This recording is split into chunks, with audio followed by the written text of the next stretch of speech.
Welcome back to Swarzo History, episode 10. It's been a while again. And I have my own merch now. Look at this mug. It says Metal in History on the other side, and it holds coffee, which I like.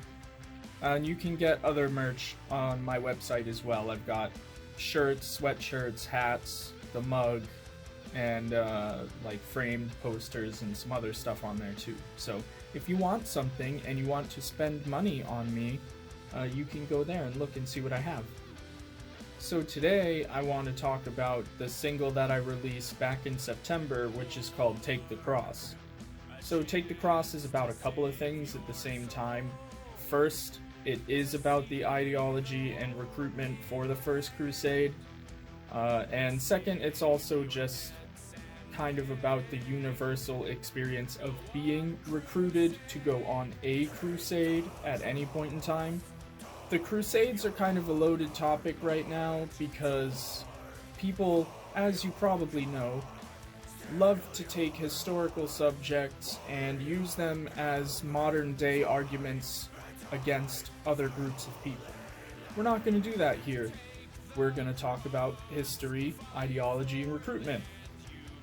So I guess let's start with what was the First Crusade? Because that's kind of important to this whole thing. So I think it's pretty common knowledge that the objective of the Crusades as a whole was to get Christian crusaders to Jerusalem to rule over Jerusalem instead of the Muslims who had taken it. Here's some context on that. So Jerusalem had been ruled over by Muslims for many, many years by the time the First Crusade occurred. What had triggered the First Crusade was that the Byzantine Empire in the East, which is kind of like the eastern half of European Christendom in this period, they had been fighting a war against the Turks, who were gaining a lot of ground in the east, and the Turks had actually taken Jerusalem and a lot of other areas, and the Byzantines wanted help from Western Christendom under the Pope. And what they did was they asked the Pope for help. What can you do to help us in this war we're fighting against the Turks? And the Pope decided that he would help. So in 1095, at the Council of Clermont, the Pope declared what became the First Crusade. And the big political goal was really to help the Byzantine Emperor Alexios take back land that the Turks had taken for him. And there is some speculation about whether the Pope saw this as an opportunity to flex on the Byzantine half of Christendom and gain power there, and hopefully at the end of the day reunite Christendom, which had been split between East and West under the Pope. The way that recruitment worked for the First Crusade was interesting. First off, when the Crusade first got announced, the concept that was put forward to people was the concept of an armed pilgrimage, which, if you're familiar with the basic ideology of Christianity, seems like a weird contradiction in and of itself. But that's the language that was used to try and get people on board for this. So for the individual, they were taking an armed pilgrimage. They were bringing weapons, and they were going to Jerusalem to pray at the Holy Sepulchre there and then come home. That was their goal. So it was not we're going to convert the entire Muslim population by the sword. There was very much a religious dimension to this, in the fact that they saw it as a personal journey to go to one place and then come back again. And as we'll see in later episodes, hint hint,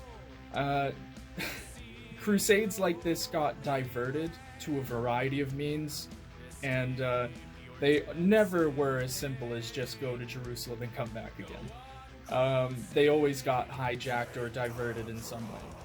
But for the individual, Jerusalem was the thing. I want to go to Jerusalem, I want to pray at Jerusalem, I want to come back and have this spiritual journey. So on first announcement of the First Crusade, there was a lot of enthusiasm, and that culminated in what is now called the People's Crusade, and that was led by a guy called Peter the Hermit, who is some priest, and it was a totally disorganized gaggle of people that were just fired up, and they went on this rampage eastward through Europe. There was a lot of massacres against the Jewish community in Germany and elsewhere, and eventually that gaggle of people called the People's Crusade got ambushed and slaughtered by Turkish military forces when they started to get into that territory. The actual organized military effort that became the First Crusade is what is now called the Prince's Crusade. So that was a collaborative effort between these major players in European politics. Famous princes in Europe that they loved to fight each other, and there was a lot of squabbling in between them, but for this purpose they agreed to come together and lead forces eastward towards Jerusalem. And the overarching roadmap of what was to happen was they were all going to go to Constantinople, the seat of the Byzantine Empire, talk to Emperor Alexios there about what was going on, and then be set on their way eastward to Jerusalem. And in a sense, that's what happened, but it's a lot more complicated than that. So all in all, this more organized Prince's Crusade was more a military effort than just this popular uprising of religious fervor. But you can imagine that the ideology behind it was more or less the same. If you were going to recruit people to join up with you, you couldn't really just say, we're going to take back lands that the Turks have taken from the Byzantines, because they wouldn't want to go. So the object was still Jerusalem at the end of the day, and there were all of these cool spiritual benefits that you could get on the side as well. So, and this is not even to talk about the material physical benefits.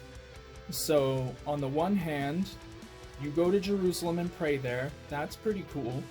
On the other hand, you get promised that if you get martyred, aka if you get massacred and killed on this crusade, that's a good thing, and your soul will benefit from it. You'll probably go to heaven for that. And you kind of have this sense of communal suffering, which medieval Christianity was all about. But then you also had the material side of things. You could benefit a lot from going on crusade on top of those good Christian reasons. So if you were in a lot of debts or worried about debts, those could be put on hold or forgiven while you were gone. Basically, if you were in any kind of trouble at home, this was a good way out. On top of that, because this was an armed pilgrimage and more or less a war, there were the benefits of war and conquest. So a big aspect of medieval warfare was being able to take stuff. So looting. If you fought a battle against an enemy and you won, your side could take their stuff.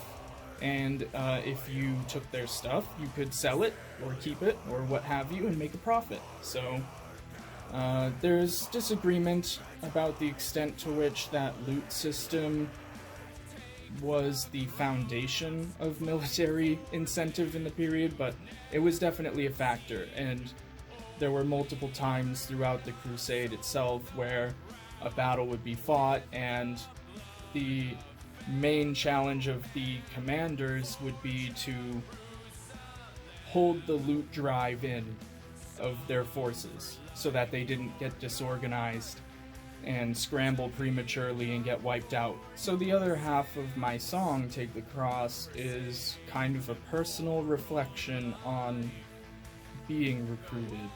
I was never, growing up as a kid, I was never reluctant about being recruited to go to war or anything, because I wanted to be a soldier when I was a kid, and then I grew up and I did it. When it was coming up on the anniversary of September 11th, and I was working on this song, it kind of sparked some feelings in me, and I used those in the songwriting for the lyrics and the vocal performance and stuff. The concept of this trigger event happens, and people need recruits, and they want to go to war, and they need to convince people why they should. Two sides of the coin. There's the spiritual, in this case, on top of spiritual, there's the more patriotic, and there are the material benefits of, free college and getting away from whatever trouble you're at home and things like that. If you've been in the military, you meet people who have joined for millions of different reasons, and no one really has the same one. That's kind of what the song was about in the end, as I was writing it, getting closer to 9/11. And then 9/11 was going to be the release date of the song, but it was a Saturday, and it felt maybe inappropriate to release it on that day. I'm a very conflicted person when it comes that time of year every year. So I released it on that Friday, which, in the music business is a better day for releases anyway.